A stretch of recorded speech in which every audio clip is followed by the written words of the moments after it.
নমস্কার বন্ধুরা, ময়ূর দুনিয়ায় তোমাদের সবাইকে স্বাগত। আজকে বিশেষ একটা দিন। আজ থেকে ৭৭ বছর আগে আমাদের দেশ স্বাধীন হয়েছিল।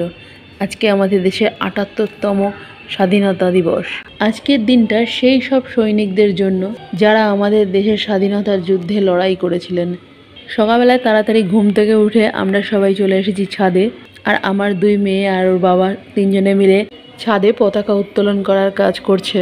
আজ থেকে অনেক বছর আগে ইংরেজদের সঙ্গে লড়াই করে আমাদের দেশকে স্বাধীন করা হয়েছিল। দেশ তো স্বাধীনতা পেয়ে গেছে ইংরেজদের হাত থেকে, কিন্তু আমরা কি স্বাধীনতা পেয়েছি? যদি সত্যিই আমরা স্বাধীনতা পেতাম, তাহলে কি আরজি করের ওই ডাক্তার কি এইভাবে কষ্ট পেয়ে মরতে হতো? আর শুধু এই ডাক্তার মেয়েটিই কেন, আরও কত মেয়েরা এরকম রাক্ষসদের হাতে বলি হয়েছে এতদিন ধরে। আমার মনে হয় না, আমরা মেয়েরা আজও স্বাধীন নই। ওই যে অন্ধকারের অলিতে গলিতে রাক্ষসরূপী মানুষগুলো বসে আছে মেয়েদেরকে কিভাবে ছিঁড়ে খাবে, আমরা তার থেকে স্বাধীনতা চাই। প্লিজ দয়া করে আমাদেরকে একটু বাঁচতে দিন।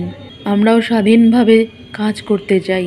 বাকি আর 5টা ছেলে যেমন রাত বেরাত যখন খুশি বাড়ির বাইরে বেরোতে পারে, আমরাও বেরোতে চাই। আমরাও স্বাধীনতা চাই। আমাদেরকে একটু স্বাধীনভাবে বাঁচতে দিন।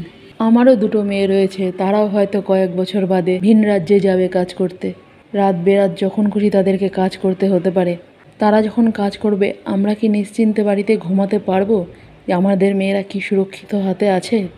আমার এইটুকুই রিকোয়েস্ট যে আমাদের মেয়েদেরকে একটু শান্তি মতো আর স্বাধীনভাবে বাঁচতে দিন। আমার ভিডিও যদি কারোর খারাপ লেগে থাকে তাহলে আমাকে ক্ষমা করবেন। আজকের এই ভিডিওটা না করে আর পারলাম না। আজকে আর আমি বলবো না যে আমার ভিডিও লাইক করতে বা কমেন্ট করতে। আজকে আমি ভিডিওটা এমনিই বানালাম।